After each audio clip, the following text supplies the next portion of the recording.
네, 오늘 성경 말씀 우리 계속되는 사사기의 말씀 보도록 하겠습니다. 오늘 말씀은 사사기 14장 5절에서 9절까지의 말씀을 보도록 하겠습니다. 사사기 14장 5절에서 9절까지의 말씀. 네, 그렇게 길지 않기 때문에 한 목소리로 쭉같이 한번 읽어갑니다. 사사기 14장 5절에서 9절까지 말씀 같이 읽도록 합니다. 삼손이 그 부모와 함께 딥나에 내려가서 딥나의 포도원에 이른즉 어린 사자가 그를 맞아 소리 지르는지라. 삼손이 여호와의 신에게 크게 감동되어 손에 아무것도 없어도 그 사자를 염소 새끼를 찢음같이 찢었으나 그는 그 행한 일을 부모에게도 고하지 아니하였고 그가 내려가서 그 여자와 말하며 그를 기뻐하였더라. 얼마 후에 삼손이 그 여자를 취하려고 다시 가더니 돌이켜 그 사자의 죽음을 본즉 사자의 몸에 벌떼와 꿀이 있는지라. 손으로 그 꿀을 취하여 행하며 먹고 그 부모에게 이르러 그들에게 그것을 들여서 먹게 하였으나 그 꿀을 사자의 몸에서 취하였다고는 구하지 아니하였더라. 아멘. 우리 9절까지의 말씀을 쭉 읽었습니다. 오늘도 우리는 사사와 관련한 성경의 말씀을 읽었습니다. 이스라엘은 12명의 사사가 있다는 것, 제가 첫 시간에 말씀을 드렸습니다. 오늘 우리가 읽어본 삼손은 바로 그 12명의 사사 가운데 12번째 사사, 그러니까 이스라엘의 마지막 사사로 나오고 있는 것입니다. 부디 저와 여러분 삼손을 통해서도 우리가 많은 은혜를 받기를 바라면서 우리 옆사람과 오늘도 같이 한번 인사하도록 하겠습니다. 사랑합니다. 축복합니다. 평안하시기 바랍니다. 우리 인사합니다. 사랑합니다. 축복합니다. 평안하시기를 바랍니다. 지금 코로나가 굉장히 많이 확산되고 있습니다. 저도 얼마 전에 위장약을 타려고 이제 병원에 갔다가 약국에 갔는데 막 초등학생 같아요. 학교에서 코로나 걸렸다라는 겁니다. 그 학교가 방초, 신방학 초등학교에 있던 것 같아요. 그렇기 때문에 지금 어린아이들도 그렇고 우리 주변의 사람들도 그렇고 굉장히 코로나 걸린 사람들이 많이 있는 것 같습니다. 부디 이런 상황 속에서 저와 여러분이 건강하고 평화를 유지하기를 우리 예수님으로 축원을 드립니다. 이런 책에서 어떤 책에서 보았는데요. 우리가 식당에 가면 아주 좋은 고급 식당에 가면 저는 별로 가보지는 못했어요. 그런데 그러한 식당을 가면 우리가 음식을 주문하잖아요. 음식을 주문하면 음식이 나옵니다. 바로 그때에 이런 고급 식당은 그 음식을 만든 셰프가 나와서 이런저런 말을 한다라는 것입니다. 이 음식을 더 맛있게 먹기 위해서는 이렇게 먹어야 합니다 라고 말하면서 자신이 만든 음식을 가장 맛있게 먹을 수 있는 방법을 손님들에게 알려주는 것입니다. 이것은 음식마다 맛있게 먹는 방법이 여러 번 따로 있다라는 것 아니겠습니까? 그런데 이것이 음식뿐만이 아니라 대화도 마찬가지라는 것입니다. 사람과 이야기하는 방법, 대화하는 방법도 여러 가지가 있어서 상황에 따라 또 만나는 사람에 따라 대화 방법을 달리하면 참 좋은 결과를 얻을 수 있다는 것입니다. 바로 이 책에 이렇게 사람들과 대화할 때 기분 상하지 않고 음식을 먹듯이 참 맛있게 대화하는 방법이라고 그 방법이 몇 가지가 나와 있었습니다. 그 중에서 제가 굉장히 고개를 끄덕였던 방법이 하나가 있는데 오늘 제가 소개해 드릴 테니 여러분들도 한번 사람과 대화할 때 써먹어 보시길 바랍니다. 그 방법 중에 하나가 무엇이냐면 누군가가 하나를 이야기했으면 둘을 듣고 셋을 맞장구 쳐라. 옳지, 그렇지 라고 반응을 해주거나 고개를 끄덕여 주라는 것입니다.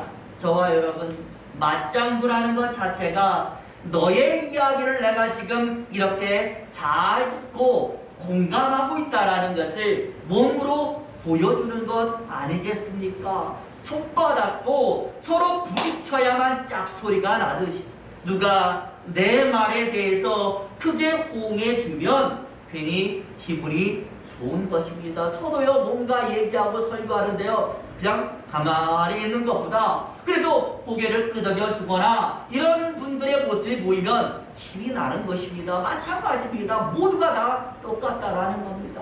그러니 말할 때마다 액션을 취해주고 공감을 표시해주면 둘 사이의 대화가 깊은 유대감 속에서 진행이 된다라는 것입니다. 저도요 우리 태진이하고 얘기하다가요 가끔씩 제가 얘기를 안 듣고 딴짓할 때가 있어요. 그럼 우리 태진이 하는 말이 아빠 내 말 듣고 있어? 이렇게 얘기를 하거든요. 그러니 저와 여러분들 부디 서로 대화하실 때 정말 맞장구 쳐주면서 공감의 표시 많이 해주시길 부탁을 드립니다.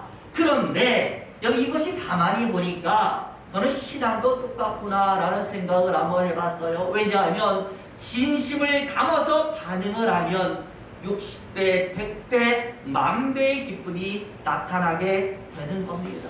저와 여러분, 우리가 반응해야 할 대상이 무엇입니까? 하나님 아니겠습니까? 그러니 하나님을 향하여서 만약 하나님이 눈에 보이지 않는데 정말 힘들어요 라고 하신 분이 있다면 일단 눈에 보이는 하나님의 말씀, 그 말씀에 신나게 반응하고 집중하고 취해 보시길 바랍니다. 반드시 그 말씀이 가진 능력이 나타나게 될 줄로 믿습니다. 그래서요 우리가 성경에서 하나님의 축복을 받은 많은 사람들을 보면 말씀이 내렸을 때에 그 말씀에 대한 반응이 좋은 사람들이었다라는 것. 하나님이 말씀하실 때 가서 바짝 엎드리고 맞다고 맞장구 치고 아멘하고 하나님 내가 그렇게 하겠습니다 라고 순종하고 이런 사람들이 다 복을 받은 것입니다.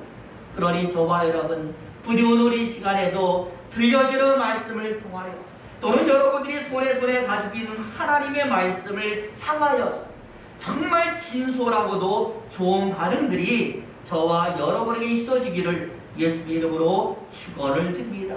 반드시 그 능력이 나타나게 될 것입니다. 자 이제 본격적으로 하나님 오늘 본문의 말씀을 보겠는데요. 여러분 저는 말이죠. 솔직히 성경에 많은 인물들이 나오지만 그 인물들 가운데 삼손에게 아주 강한 친밀감을 가지고 있습니다.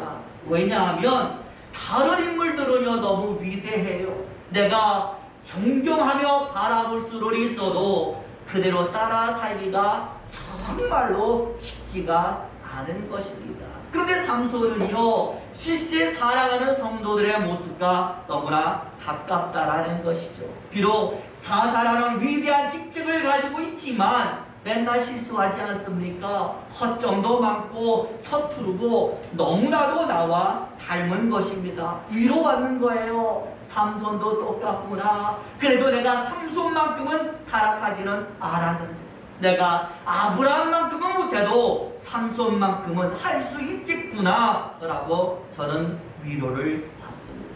특히 여러분 오늘 본문의 말씀은 우리 가정들과 상당히 연관이 깊습니다. 우리도요 살다 보면 크고 작은 위기라든지 문제 같은 것 스스로 만나지 않습니까? 어떤 것은 참 분명한 이유가 있어서 대처하기가 쉬운 것도 있어요. 하지만 또 어떤 것은 도저히 원인을 알 수가 없습니다. 왜 이런 일이 일어났을까? 납득이 되지 않는 문제들도 실제로 분명히 많이 있습니다. 중요한 것은 이때 우리가 어떻게 해야 하는가? 신앙인이기 때문에 신앙 안에서 이러한 문제들을 풀어가야 된다라는 것은 알고 있는, 과연 어떻게 풀어가는 것이 신앙 안에서 풀어가는 것인가 라는 부분에 있어서 우리가 잘 알지 못하는 것들이 많이 있다라는 겁니다. 오늘 본문의 삼손이 바로 이에 대한 해답을 알려주는 것이죠. 그래서요 오늘 말씀 살펴보니까 여러분도 알다시피 삼손은 이스라엘의 사사인데 아주 특별하고 독특한 사서로 나와 있어요. 오랫동안 아이를 가지지 못했던 부모가 기도를 통해서 얻은 아이가 바로 삼손입니다. 하나님의 사자가 나타나서 나실인, 그러니까 하나님께 바쳐진 아이로 포도주와 독주를 먹어서는 안 됩니다. 항상 거룩해야 되고 부정한 것 먹거나 만지거나 취하지 않아야 되고 평생 머리에 삭도를 내지 않고 머리를 깎지 않고 정결하게 하나님을 위하여 살라고 명령받은 사람이 바로 삼손이 되는 겁니다. 그래서요, 어려서부터 그렇기 때문에 하나님께 특별한 능력, 커다란 힘을 삼손은 부여받았습니다. 이스라엘 백성들을 그 힘으로 구원하라고 하는 하나님의 명령인 줄로 믿습니다. 그런데 우리가 삼손의 삶을 보면 그렇지가 못하다라는 것이죠. 나는 블레셋 사람을 많이 괴롭혔어요. 무찔렀습니다. 하지만 그 삶을 보면 나실인 거룩함과는 거리가 멀었고 부정했고 방탕했고 음란했던 사람이 바로 삼손이라. 그러니까 어떤 사람은요, 야, 어떻게 이런 사람이 이스라엘 사사가 될 수가 있었을까라고 의문을 품을 정도의 인물이 삼손이라는 것입니다. 오늘 본문은 그런 삼손이 난데없이 어떤 커다란 문제에 부딪히는 장면이 나오고 있어요. 보시면은요, 그러면 삼손이 어디론가 가고 있지 않습니까? 블레셋 지방에 딥나라고 하는 곳에 한 여자를 만나러 가는 거예요. 근데 그냥 만나는 게 아니라 그 여자와 결혼하려고 하는 거예요. 그런데 아마 가는 도중에 아주 큰 포도원이 있었던 것 같아요. 난데없이 그곳을 지나가는데 뭐가 나타나요? 갑자기 사자가 나타나서 으르렁거렸다라고 말씀을 하는 겁니다. 여러분, 아주 특이한 장면이거든요. 왜냐하면 원래 사자는요, 절대 포도원에 살지 않습니다. 이런 말도 있잖아요. 산중에는 호랑이요, 초원에는 사자다. 초원에 사는 것이 사자지 사자는 산에 살지 않습니다. 그런데 아랍 지방의 포도원은 어디 있느냐? 죄다 산 중턱에 있는 거예요. 거기다가 포도원을 괴롭히는 여우가 너무나도 많으니까 울타리로 두르고 보초를 세워서 감시하는 곳이 바로 포도원이 되는 겁니다. 그러니 이런 곳에 사자가 나타날 리가 없는데 사자가 나타났다. 좀처럼 이해할 수는 없는, 좀처럼 있어서는 안 되는 문제거리가 지금 삼손 앞에 발생을 한 것입니다. 그렇기 때문에 오늘 본문의 말씀은 우리의 가정 속에 바로 이런 일이 나타나면 우리가 어떻게 해야 하는가는 중요한 해답을 우리에게 던져주는 말씀이라고 볼 수 있는 것입니다.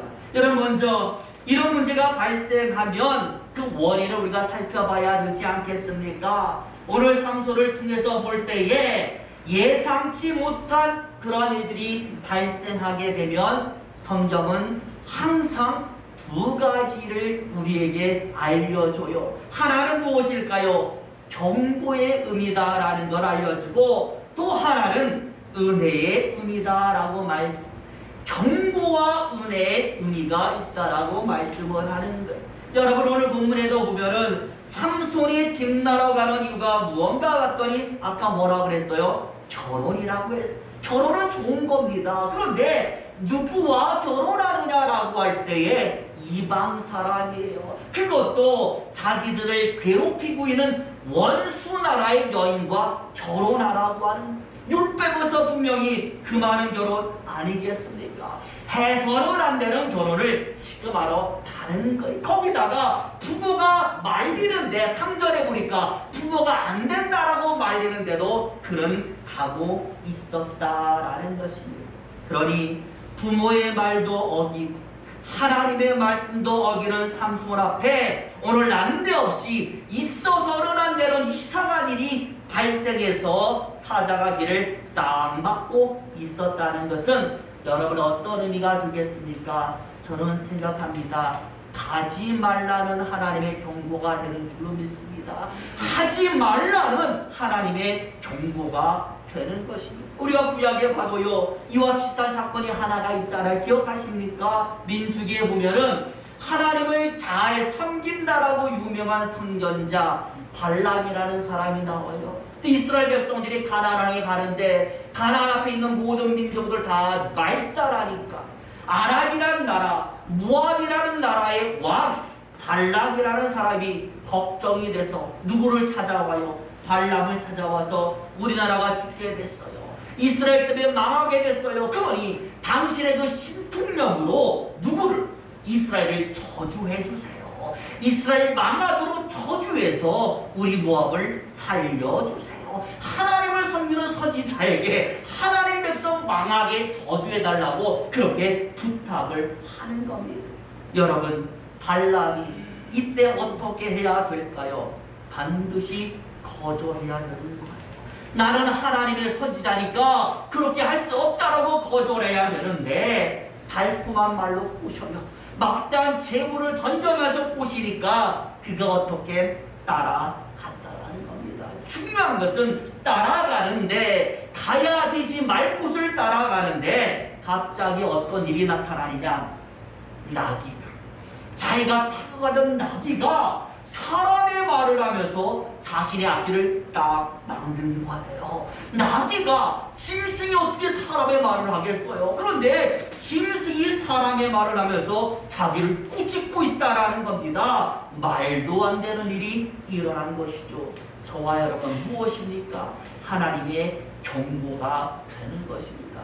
마찬가지로 우리 앞에 이런 일이 일어난다면 이것이 하나님의 경고는 아닐까 우리가 한 번쯤은 생각해 봐야 된다라고 본문이 이야기하는 것이고, 두 번째는 은혜의 방편이라고 말했는데 겪어보니 누구의 은혜더라? 하나님의 은혜더라라는 것이죠.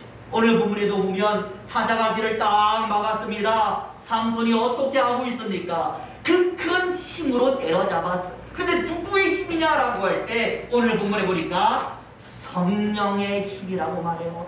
하나님께서 그를 감동했다라는 것은 하나님께서 힘을 주셔서 그 힘으로 사자를 물리쳤다라고 말해요. 이 일 가운데 뭐가 나타나고 있어요? 하나님의 능력과 하나님의 은혜가 나타나고 있어요. 더 재밌는 것은요, 그 다음이에요. 그 큰 힘으로 사자를 때려잡았는데 나중에 다시 길을 가면서 보니까 자신이 때려 죽였던 사자의 시체에 뭐가 들었어요? 벌이 날아들더니 벌집을 지어가지고 아주 달콤한 꿀이 거기 고여있는 거예요. 오늘 본문에 보니까 삼손이 그 꿀을 뭐 했다? 먹었다. 그리고 그 꿀을 부모에게도 가져다 주었다. 그런데요, 여러분, 이 일 자체가 또 무엇인가라고 할 때 율법을 어기는 중요한 범죄가 됐다라는 거예요. 제가 나실인 어떤 사람이라고 말했어요. 부정한 거 만지면 안 된다라고 말했잖아요. 시체는 부정한 겁니다. 그걸 나실인이 만지면 어떻게 합니까? 그런데 오늘 본문에 보니까 아마 그것도 본인이 알았던 것 같아요. 그러니까 부모에게 꿀을 갖다 주면서도 이게 사자의 식재에서 났습니다라는 말을 안 하고 있거든요. 그러니 저와 여러분, 알면서도 오늘 삼손은 율법을 어겼다라는 것입니다. 중요한 것은 바로 이 일이 또 나중에 어떻게 사용이 되는가라고 할 때 블레셋을 불탕 먹이고 그들을 벌하는 아주 중요한 자료로 사용되는 거예요. 뒤에 보면은요, 블레셋 사람들에게 수수께끼를 내는데 이 일을 수수께끼로 내지 않습니까? 이 또한 뭐가 되는 거예요? 하나님의 은혜가 되는 것입니다. 게다가요, 우리 4절에 보면 이런 말씀이 있습니다. 우리 4절 한번 보여주시길 바랍니다. 4절 말씀 읽습니다. 시작.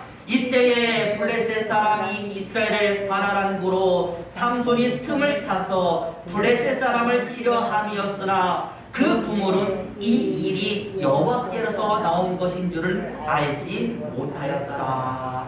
여러분, 이 결혼, 아까 제가 어떤 결혼이라고 그랬어요? 부정한 결혼이라고 말씀했습니다. 그런데 오늘 4절은 이 결혼이 하나님에게서부터 나왔다라고 말씀을 하는 것. 우리가 해석할 때 조금 조심해야 되는 부분이거든요. 이 부분은 하나님께서 이 말도 안 되는 결혼을 밀어붙여섰다라는 것이 아니라 이 결혼을 이용하셨다라고 해석을 해야 되는, 해석은 안 되지만 삼손이 돌이키지 않으니까, 그 마음을 돌이키지 않으니까, 사자를 통해서 경고하고 부모가 막아도 듣지 않으니까 하나님께서 그래도 사사니까 이 결혼을 이용해서 삼손이 사사로서 블레셋 사람들을 징치하고 벌하도록 인도하셨다라고 해석을 해야 되는 거예요. 결국 범죄합니다. 다른 길을 계속 갑니다. 말을 안 들어도 그래도 누구니까 여전히 택한 사람이고 사랑하는 사람이니까 딱 고개를 돌리지 않고 뭘 줘요? 계속 기회를 주시는 하나님의 마음인 줄로 믿습니다. 사명 감당하도록 돌이키도록 계속 경고도 하고 이런저런 뭔가 어떤 상황도 만들고 기회를 줍니다. 오늘 본문을 보니까 범죄조차도 좋은 방향이 되도록 역사하지 않습니까? 결국 삼손을 향한 하나님의 은혜가 되는 줄로 믿습니다. 그런데 삼손이 이것을 알아요? 몰라요? 모르잖아요. 캐치하지 못하잖아요. 그리고 계속 방탕한 곳에 자신의 몸을 두니까 망하게 되는 것입니다. 여러분, 이것은 우리도 마찬가지예요. 하나님을 믿는 자들에게 하나님은 그들을 사랑하시기 때문에 계속해서 기회를 주십니다. 한두 번 범죄했다고 고개 돌리지 않아요. 그 범죄조차도 오늘 삼손처럼 좋은 방향이 되도록 전화위복의 역사로 주십니다. 그래서 계속 기회 주시고 돌아보도록 만드는 것이 하나님의 역사인 줄로 믿습니다. 그렇다면 정말로 중요한 것은 바로 이런 하나님의 경고와 계속되는 은혜 속에서 과연 하나님의 생각은 무엇인가라는 것을 우리가 제대로 캐치해낼 수 있어야 하는 것이 가장 중요한 겁니다. 여러분, 무엇이 이것을 가능하게 하겠습니까? 저는요, 묵상이라고 생각해요. 이런 문제가 다가왔을 때 허둥대지 않고, 야, 이게 하나님의 경고일까? 하나님의 은혜일까? 도대체 무엇일까? 라고 생각하며 조용히 묵상해보는 거예요. 특히 여러분, 여기서 이 묵상이라는 말의 의미는요, 영어로 meditation, 의약품이라는 그런 뜻을 가지고 있어요. 어떤 의미인가 하면요, 예를 들어서 어떤 사람의 위장이 참 나빠졌어요. 그럼 병원에 가지 않겠습니까? 병원에 가면 의사가 여기에는 이런 약을 먹으면 됩니다라고 약을 처방해 줄 거예요. 그래서 이 사람도 약을 처방받아 왔는데 문제가 뭐냐? 너무 바쁘니까 약을 잘 먹지를 못하는 거예요. 약 먹을 시간을 넘겨보고 또 어떨 때는 또 약 먹는 걸 까먹어서 약을 제대로 먹지를 못한 거예요. 여러분, 이 약이 소용이 있겠습니까? 소용이 없는 것이죠. 아무리 그 약이 만병통치라도 먹지 않으면 소용이 없는 거예요. 그것을 먹어서 우리 몸속에 녹여서 흡수가 되어야 약효가 나타나는 것입니다.